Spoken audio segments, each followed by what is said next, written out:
If you have read news about Singapore introducing a space agency and wonder if there's finally going to be a Singaporean astronaut, watch out because this space agency is not what you think it is. So, on 2nd February, it was announced that Singapore will be setting up an agency called the National Space Agency of Singapore, NSAS, under the aegis of the Ministry of Trade and Industry. I know, the name NSAS sounds like it's an April Fool's joke, so maybe it's an April Fool's joke if it will be launched on 1st April. Huh? Really? Wow, government naughty. Anyways, this is not an April Fool's joke because it's very common for new things to happen on 1st April. Like, for example, GST was first introduced on 1st April 1994 and we are all still hoping that it was a joke. So, what's NSAS about? Well, actually, given that Tan Ziwei, Gong Bilang, and Rima So are now looking for SkillsFuture courses on how to go to space, let me talk about what NSAS is not about first. First and foremost, no, it's not related to NASA. NASA stands for National Aeronautical and Space Administration, while NSAS stands for National Space Agency of Singapore. And secondly, it doesn't do what NASA does. You see, NASA's mission is for scientific discovery of what's beyond Earth, exploring space, developing technology for space and whatnot. But that's not what NSAS does, although NSAS does one of them. Later you understand. What you need to know is that NSAS does not do NASA's main mission, so you won't hear catchphrase like, "Issue, we have a problem."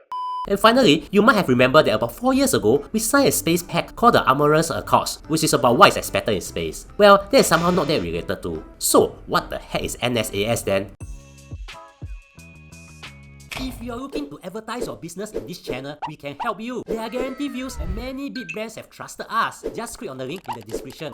Here's the thing, space technology is no longer just optional, but required in our daily lives. If satellites don't work, you can forget about living your normal life, since they are now as important as the internet. All these are space technology, and basically, here's what NSAS is in a nutshell. The agency aims to contribute to this and lead Singapore to be a leader in space technologies. What you might not know is that Singapore is actually home to 70 space companies, and we even co-own 3 Earth observation satellites with homegrown technology, defense, and engineering group, ST Engineering. So this agency targets to advance this industry, which includes developing our own satellites. The NSAS will also develop national legislation and regulations for the space sector. I know you are getting more confused, but basically, let's just say that we are looking to contribute more to space technologies and not send Singaporeans to the moon. But why? I mean, we don't even have space in our MRT. Why are we so interested in space? Is it because many Singaporeans like to stare into space? Well, it's because, like I mentioned earlier, space is important. And according to MTI, space technologies and capabilities are critical to Singapore's open and highly connected economy. Singapore universities are also revamping their courses to meet the manpower demand in the space sector. Now, you might be confused again. Didn't Singapore just sign something known as the Amorous Accords in 2022? Is that related to this? Well, that's different.